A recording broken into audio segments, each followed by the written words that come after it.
If your parents yell a lot and you're feeling like you're walking on eggshells at home, I made this video just for you. Someone named Charlie commented on one of my videos and he was asking for help.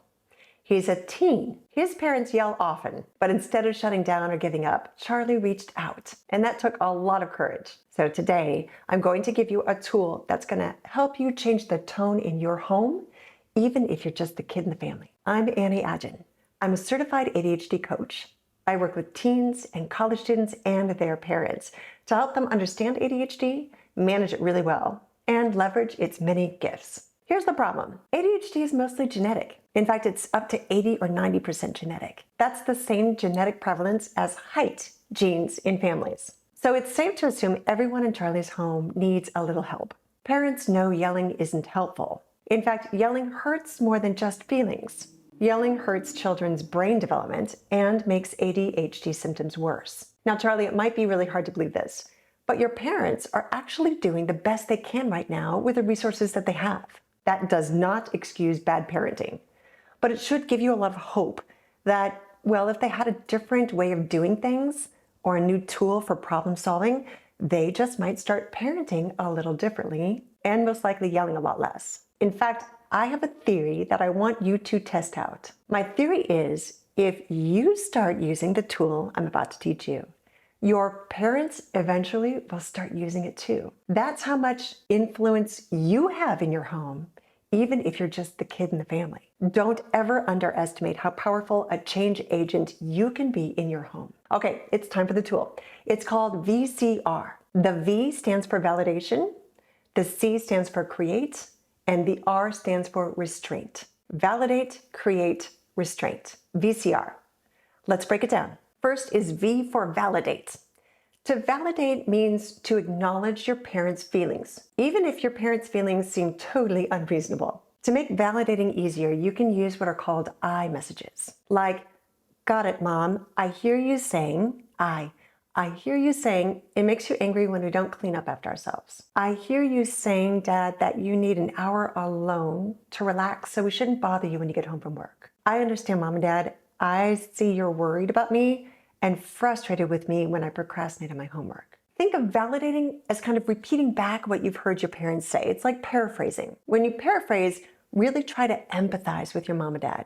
Like tap into their genuine emotions so you can better understand their feelings and better validate them. Now, this is going to be hard if they're mad and especially if they're upset at you, but you can do it. Practice, practice, practice. Practice makes perfect. The next step after validating their feelings is to create a possible solution. The C in VCR stands for create, and it sounds like this. I know we can all work together to keep the house cleaner, Mom. If you'll remind me just once to pick up after myself, I'll try to do a much better job of cleaning up immediately. Here's another example. And listen here for how you're creating a possible solution. How about if I walk the dog with brother and sister so we can give you some space when you get home from work, Dad? I know I struggle with procrastination, especially with schoolwork, and I could probably use some help with that. When you create a possible solution, make sure it's something that you're pretty confident you can follow through on. And if you can't come up with a solution right away, no problem. Go ahead and invite your parents to help you brainstorm an idea. Like in that last example, I know I really struggled with putting things off. Can you help me? Okay, so we've covered the V of VCR, validate. We've covered the C of VCR, create a possible solution. And now we have the R, and that stands for restraint. Restraint means you are going to keep your cool. I want you to start practicing emotional control. Always, every day, in every way, in every setting. When you lose your cool, don't give up. You just get right back into the practice of restraint. I'm going to give you 3 effective ways to become the master of your mind. The first is to hold your feelings at arm's length so that they can't control you. And you can do this physically at first. When you feel a big feeling about to hit you, look at it, name it if you can, and then gently hold it in your hand and extend your arm all the way out. And now your brain is learning that intense emotion. It's important, but it's not going to infiltrate my body. It's not going to boil my blood. It can't control you because it's out here. You control it. You can look at it, assess it, study it, name it, and you can manage all emotions when you're holding them at an arm's length. Another powerful way to practice restraint is with visual imagery. Find an image that helps you stay calm when others are losing control.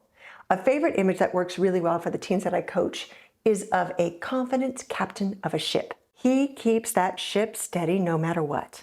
Imagine yourself as the captain steering your boat easily through rough waters and storms, rolling right over big waves as they're coming at you.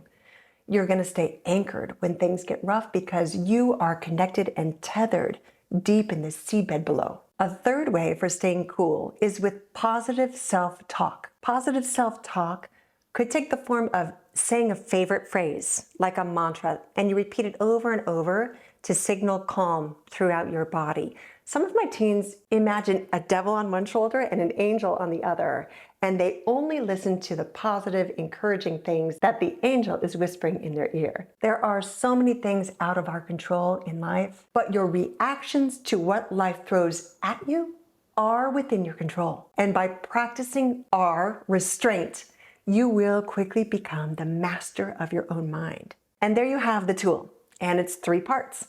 V for validate, C for create a solution, and R for restraint, emotional restraint. Now that you have a new tool, start experimenting with VCR today and over the next few weeks. Adjust it so it feels more natural to you and authentic to your voice. Watch how your parents respond. If over the next few weeks they become a little more relaxed, if they're yelling less, then you're going to know it's working. Stay solution-oriented, but don't overpromise. Be realistic with what you can do. You're the kid in the family after all, so it's not your job to solve all the family's problems.